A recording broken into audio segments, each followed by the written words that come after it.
Hello, and thank you for seeking out my YouTube channel. My name is Bill Hughes, and my company's name is Billy of All in the Cards. Please feel free to like, share, subscribe, and comment on the topics which we discuss here. In today's brief tutorial, we'll be looking at tarot spreads.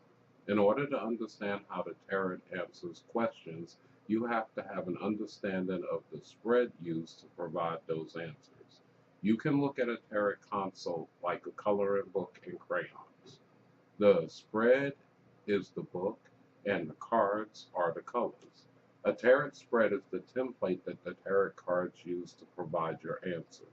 While there are many spreads, both large and small, in my 45 plus years of consulting experience, I have found that the 12 card spread I use covers the main points that people need to consider.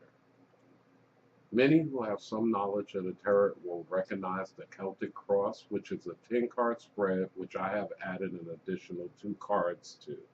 One to represent the far past, the true foundation of a situation. The second one to represent the far future, which looks beyond the time considerations of the current situation. My reason for adding 2 cards to the traditional spread was many clients were asking questions which the traditional spread couldn't answer. Often the answer lied in the far past, even as far back as childhood. Just as often, the question lied well beyond the current question in the far future. I also chart all of my consults in order to track progress or additional problems. I found it also helped me to understand how patterns play out in an individual's life, circumstances, and situations. I have literally seen where a single card's influence has started in the far future, moved to the near future, into the present, then to the near past, and finally out of the situation altogether. This allows one to establish a rough timeline of when certain things will take place and how long they will continue to play a role in a consideration. The tarot spread I use considers the far past, which to me provides the foundation that any present or near future effort rests on.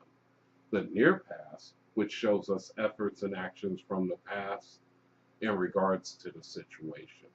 The recent past, which shows us efforts and actions which have taken place recently. I consider all of these foundational positions. They provide the foundation that any present or future efforts and actions rest on. When these positions are holding positive cards, you can consider having a strong foundation and hopefully a solid positive outcome. This brings us to the current situation. This covers the very moment that you are in consult, the efforts and actions taking place at that very moment. The conflict position shows individual efforts or actions at odds with the present circumstances. These positions cover real-time efforts and actions. The near future position, this is the next step in the very near future. This position shows us efforts and actions that take place next. The further future position, this can show us the outcome of the near future efforts and actions. These positions are the first true predictive positions. They cover what will become of the efforts and actions of the previous foundational positions, as well as the real-time efforts and actions. The negative feelings position shows us the person's negative feelings on the situation and their effects on the situation.